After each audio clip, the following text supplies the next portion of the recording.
most positive people that I think I'll ever know. I mean, he's never, ever had a bad thing to say or ever complained about anything. He's just Ray. About the most easygoing person you want to meet. Very laid back, rarely gets angry, always thinking of everyone else first.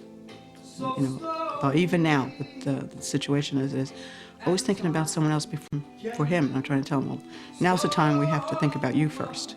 You know, but that's hard for him to do. Still mine.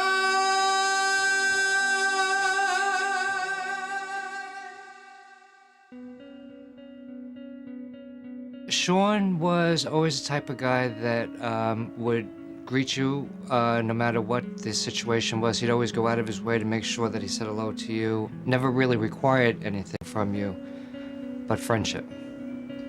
I was blessed to be one of the carpenters for the New York City Parks Department, repairing the boardwalk in Coney Island. The general public just wants to know, why can't you just nail the beam down, you know? Because there's nothing to nail it to. I guess it's a lot like science and doctoring, you know? Why can't they fix this?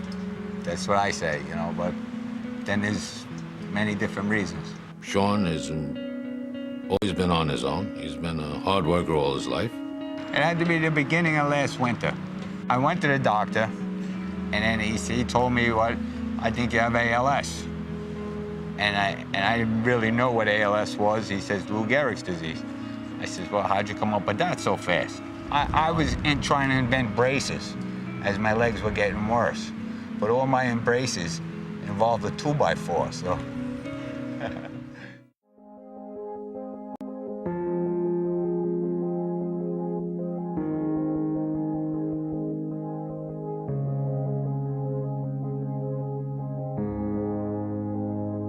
I'll tell you, the first thing I thought was like, they gotta be wrong. There has to be a mistake, you know. Of course, I was in shock.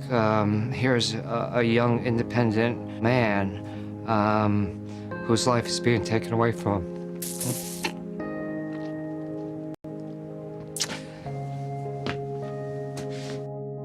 For him to be so totally mentally aware of all his losses, day by day, is a shit thing. You know, I wanted to go blackfishing yesterday, but I wasn't really up to it. I don't haul the fish in no more, but I ride along with the boat.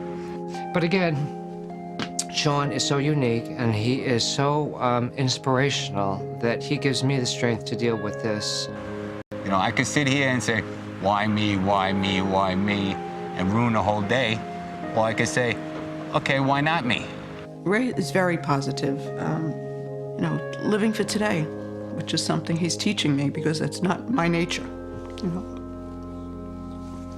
big joke in the family. Everything has to be planned out. I'm learning that you can't do that.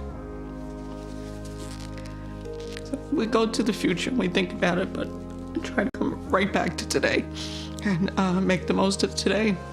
Not being able to play music is going to be the most frustrating thing that will ever happen to Ray. And to all of us. Well, I don't want to put my family through this, you know, but you need them to be with you, and they're not going away.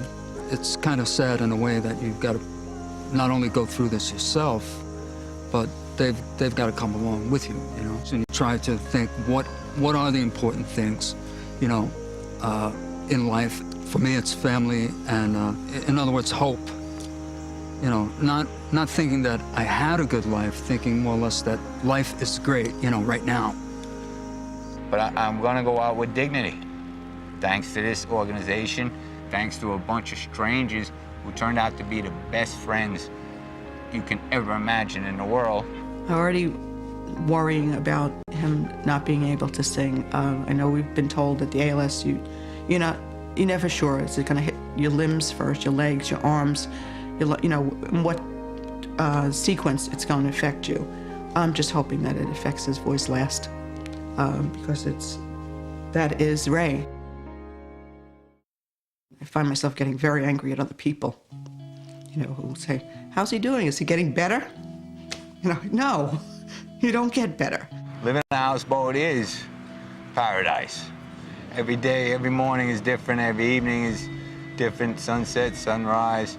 Whether this group here realizes it or not, they're helping me deal with it more than they are him. They come in every day. They see if he got everything he needs. And to me, that's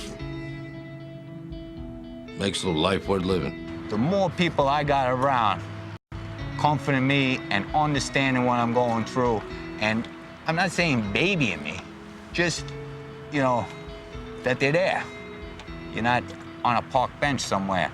And it gives it an incredible amount of, okay, I can see this through like a human being, like a man, like the way I want to be. I plan on going out on top. I had a great life. No complaints. So now I try to live every day with this and then die, not die from this. When that time comes, I hope I accept it as gracefully as this day's sunshine.